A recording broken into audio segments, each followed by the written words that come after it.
Looking at buying a Kirby Ultimate G? Which model should you buy?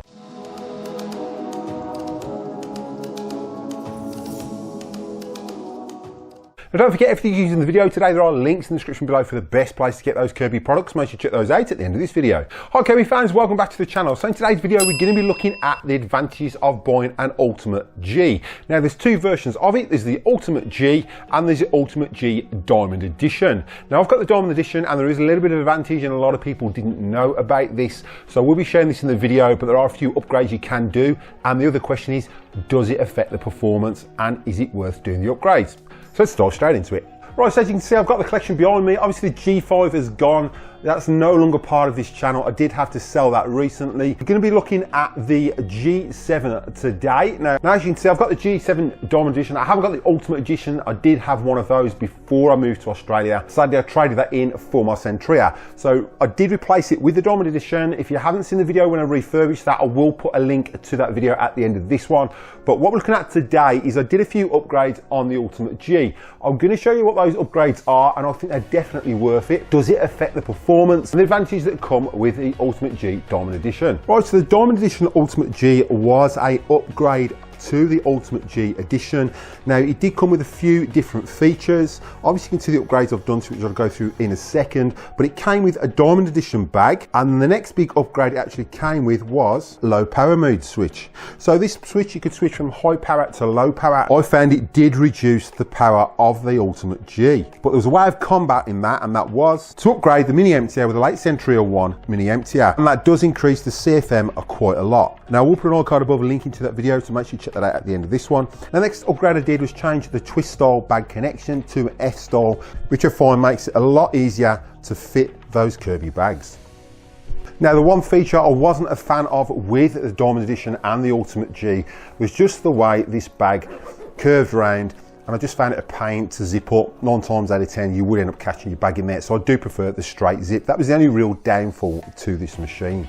So apart from those upgrades, the only other upgrade I put in there was an oblique rush roll from a Centria. I will put links down below to all the products I have upgraded on this machine, so make sure you check those out at the end of this video. But we're going to jump in now and see what the benefits were of that low power switch, how it worked, and obviously the upgrade with the mini emptier will up that CFM, whether that is going to affect the advantage of that low power switch. I will put an card above to that video, so make sure you check that out at the end of this one. So let's jump in and look at the first advantage of the low powered switch. Right, so one of the biggest advantages of that low power switch was mats. Now back when this was released, a lot of people didn't use a lot of rugs or mats, but as time has grown, a lot of people now have got hardwood floors, so we do have throw rugs and mats around. Now the issue was with fitting the mini emptier upgrade, obviously it's going to raise the CFM, but would it affect the low speed? On the high speed there was a massive increase. Now because we've got the low speed switch, we can use it to vacuum mats, and it shouldn't make that much of a difference to the practicality of being able to vacuum those mats without them being sucked up the Kirby.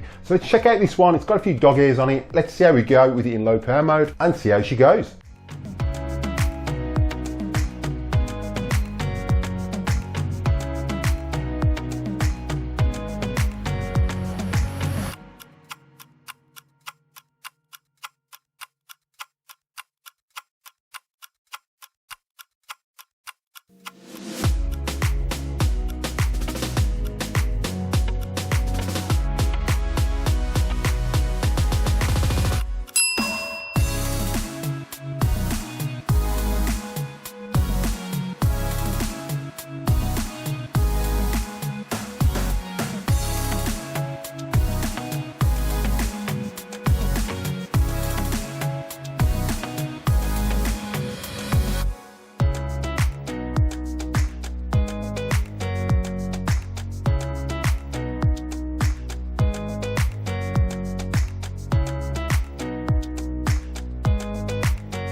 Alright, don't forget everything using the video today. There are links in the description below for the best place to get those Kirby products. Make sure you check those out at the end of this video. Right, so I hope you can see from that video that the Ultimate G with those upgrades is a fantastic addition. If you haven't bought one, then the Diamond Edition is well worth it. You've got that low speed switch, which is fantastic for those mats. Brilliant at high speed for deep cleaning those carpets, and again on low speed it will even clean a shag pile rug.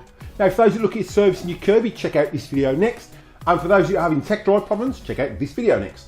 So thanks for watching, happy cleaning, and I'll catch you in the next one.